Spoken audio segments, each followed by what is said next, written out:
Alright guys, TacticalRub here, day 4 recap. What a crazy day of Call of Duty it was once again. I cannot believe some of the things that happened yesterday. Recording this straight out of bed in my dressing gown because who really cares at this point, just trying to get this content out. So, day 4 recap. FaZe Clan were on the brink of elimination. A load of teams managed to make it into the Pro League that are now confirmed, and it sets up super nicely for what could be an absolutely unbelievable day today with four more teams qualifying for the Pro League and another 8 going home, and there are so many big names in that gauntlet of a double elimination bracket, so we'll go through all that in the course of this video. So like if you enjoy, subscribe if you are new as always, all that good stuff. And before we start, I just want to quickly mention that tomorrow I'm going on the 1v1 show, just going to be having a chat with Infinity. So if you have any questions, I know people have been talking about maybe a Q&A for a while. I'll leave this tweet down in the description box below, so if you just like reply to the tweet or something with any questions you may have, and then you can tune in tomorrow. I'll make sure I leave all the links and stuff in tomorrow's video when I recap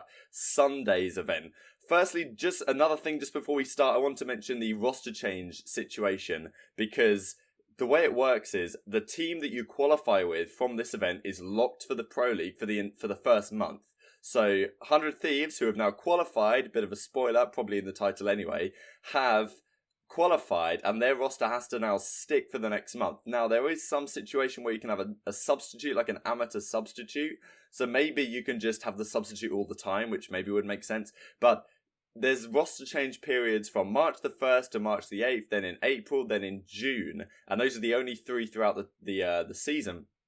The interesting thing really is this unlimited roster changes thing sets up for franchising, as far as I can say. I will make a video on franchising at some point. I know it's not an easy thing to understand, and even myself, I don't particularly fully understand it.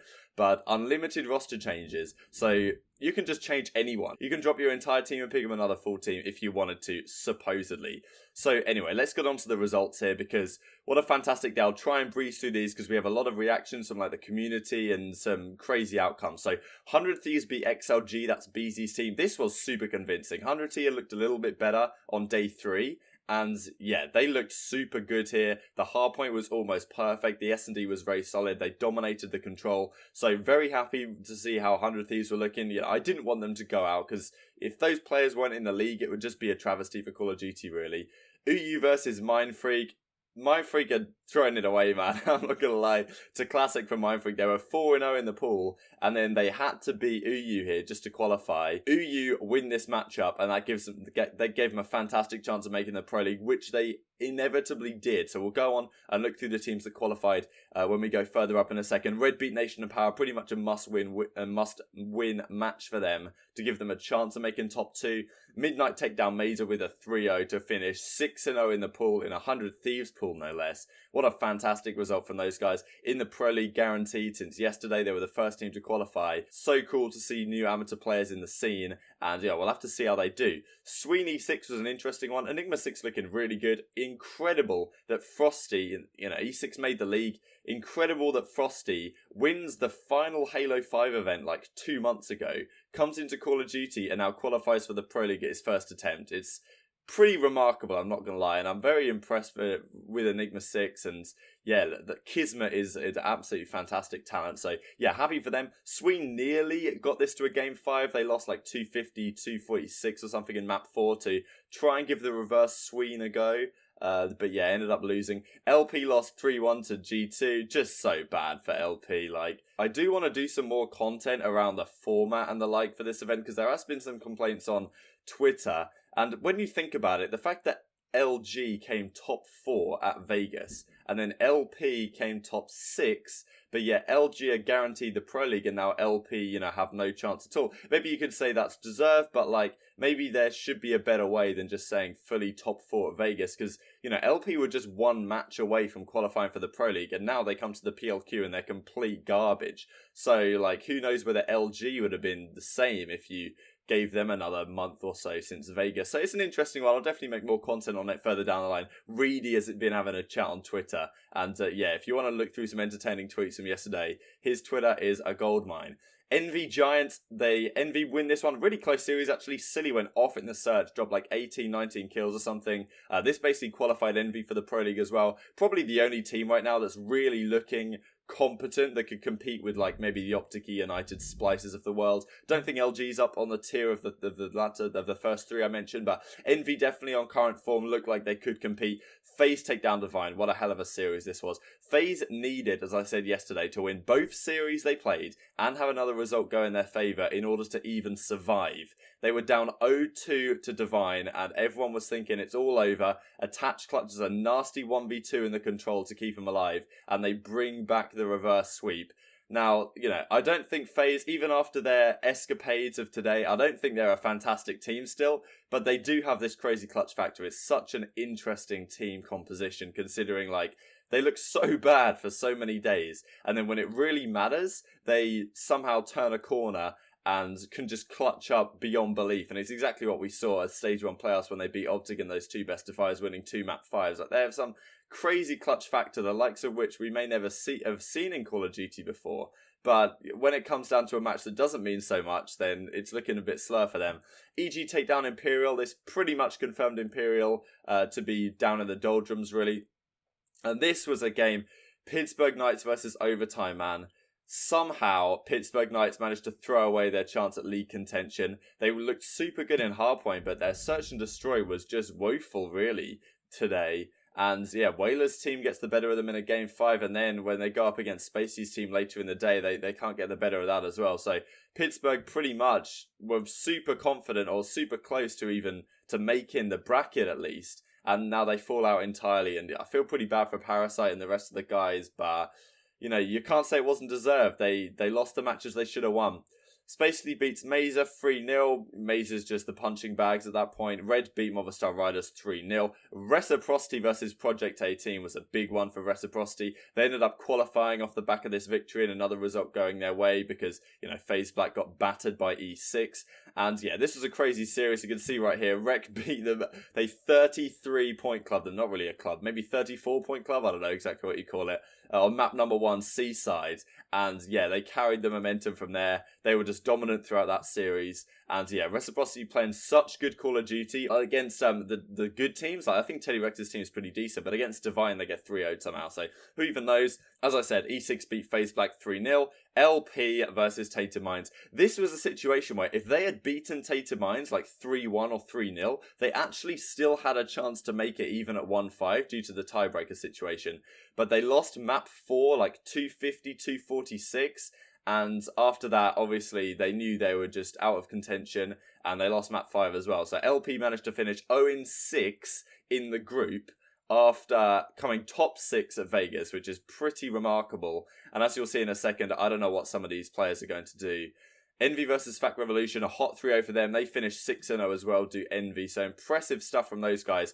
G2 Heretics. This was a hell of a series because this was effectively to qualify for the Pro League. Whoever won this got into the Pro League. And Heretics taken in a map 5. They were even down 2-1 in the series. And I thought, you know, the Spanish, their composure has been something to worry about at times, given they're such emotional players. But here, they managed to close it out. And yeah, just watch this clip to finish off the game. Metals just beams Methods off the head glitch.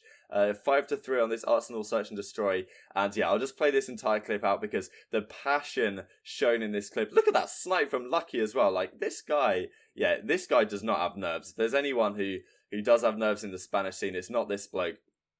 And yeah, the passion out of these Spanish guys is something else. Look at this. The coach runs up on stage to greet the guys, and Lucky and Metals are just chilling there. Lucky can't believe what's just happened. Yeah, Chino didn't have the best series either. But yeah, this is just fantastic to see. And just the passion out of these guys, the hugs at the end. I think that's one of their dads or something like that. Oh, it's just gorgeous to see, man. I love the fact that the Spanish are in the league now. And it's just great for Call of Duty, man. Such an inspiration to so many people.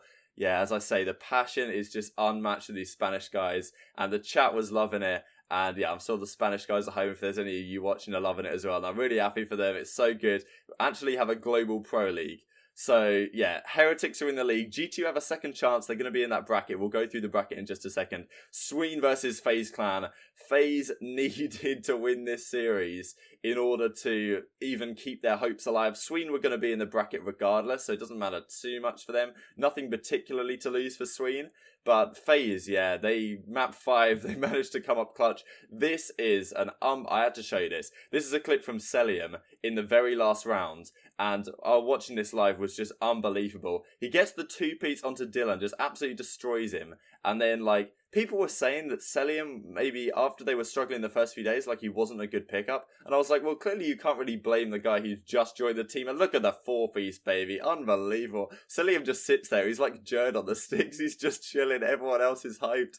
Oh, my word. That was an unbelievable play to clutch out that 2v4 to win the series for FaZe and keep their dreams alive in this one. And people saying that Celium wasn't a great pickup, like, what game are you watching, man? The problem is with the other core 4. You can't really blame the new guy to the team, I don't think, especially when he's putting up performances like that. Ice in his veins. Spacely versus Pittsburgh, 3-1.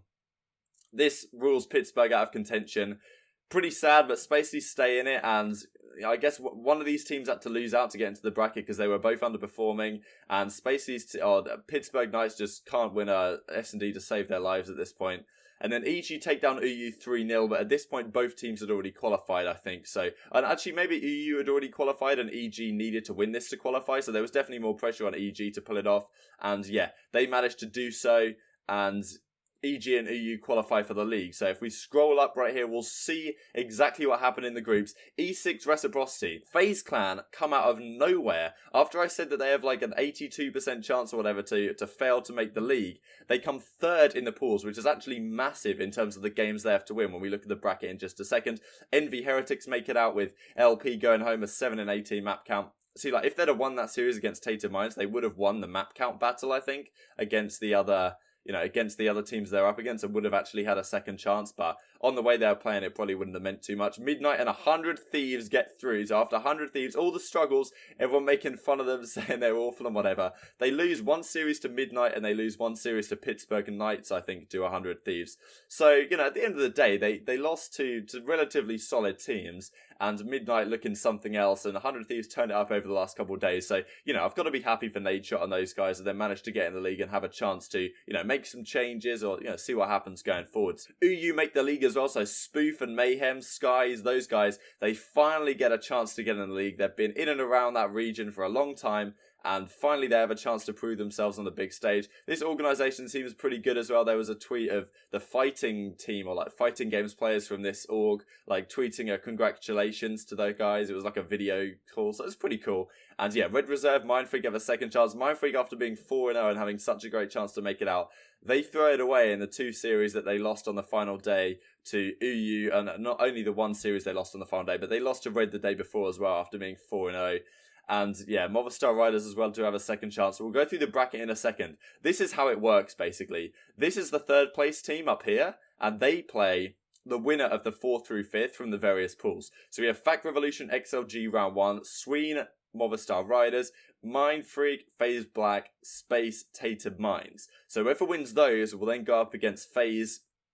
So, probably XLG should win this, but Fact Revolution honestly have a chance against FaZe Clan, and then whoever wins that plays the winner of this match. So, probably Sween against Overtime, and then I'm predicting Sween to come out of that again. So, we should get a rematch here, and then whoever wins this qualifies for the league. So whoever wins out of both of these brackets gets into the league, and then whoever loses goes down to the losers bracket, basically is how it works. So in this bracket, we have Mindfreak, FaZe Black, so Mindfreak should win, then they'll be up against G2, and then they've got to win another series. So if you place 4th, 5th, you've got to win 3 series in a row in winners bracket to make it out. Red Reserve are waiting for probably Spacely, and then they'll have to, if they win that, they'll have to face the winner of G2 Mindfreak, which probably would be G2. So it's going to be some super tough matches for these teams to get out. And then if you lose, you drop down to the losers bracket, and then whoever wins these final 2 matches in round 4 here, they also qualify. So 4 teams of these 12 will go through. And look at the calibre of these teams, man. FaZe, Sween, Mindfreak, Spacely, G2 and Red. These 6 teams are easily Pro League calibre in my opinion. The fact that 2 of them are not going to make it is pretty tragic, but I guess that's the way of the land right now. So I do want to go through some tweets, some reactions to this, because of course Ricky's team, Pittsburgh Knights, didn't make it. Ricky, with my performance this weekend, probably going to be the last event for me. Maybe he goes into a coaching role or something. Josh hasn't had the best of times either. never experienced anything like this. Lost for words. Don't know what to say. Don't know what to do. What a disappointment. Yeah, Madcat tweeted the end. So I watched the European podcast again recently, and these guys or Madcat especially was talking about if he's ever not in the league, like it's time for him to go because he's not going to deal with the amateur stuff. And well, he hasn't made the league, so what can you say? Parasite tweets this: if any pro teams are looking for a coach analyst, feel free to contact me. And I definitely want to do another video, as I say, on the format here, because okay, these are some of Reedy's tweets. I'll just you can just read them if you want. I'll start from the first one. Yeah, something like this. I'll just scroll up. I don't want to read about live. But yeah, there's definitely some questions that people are having about this system, because a lot of amateur players, including like Teddy Rex and Zaptius, they're saying that, you know, they're not going to deal with the amateur stuff. They're just going to effectively retire or go to streaming, or Zaptius is going to go to school, but Teddy Rex could easily go back to streaming. And you know, clearly there's some sort of mess up here in terms of the amateur system, because a lot of players feel no incentive at all right now to play in the amateur side of the open events. Because if you're not aware of what happens right now, there's still open events, but the top 16 teams that are going to be in the Pro League have their own side of the bracket. And then the amateur teams, basically everyone else, can only fight for an amateur trophy with like a fraction of the prize pool. Pretty decent money still for like a super amateur guy, but not good money. And so a guy like Madcat, unless he gets picked up by a league team, he has no chance to even play against the best teams in the world. And that's the thing, like when people say, oh yeah, amateur teams have a good chance to prove themselves to the pro teams, it's like the problem is that you have so many good players still in that amateur pit that, you know, they're just not going to want to play if they don't have a chance to play against effectively their peers. And yeah, they may have lost out this time, but doesn't necessarily mean that they don't deserve it or they're not high enough caliber. Like a guy like Parasite has been crushing it this game, and he's not going to be in the league, and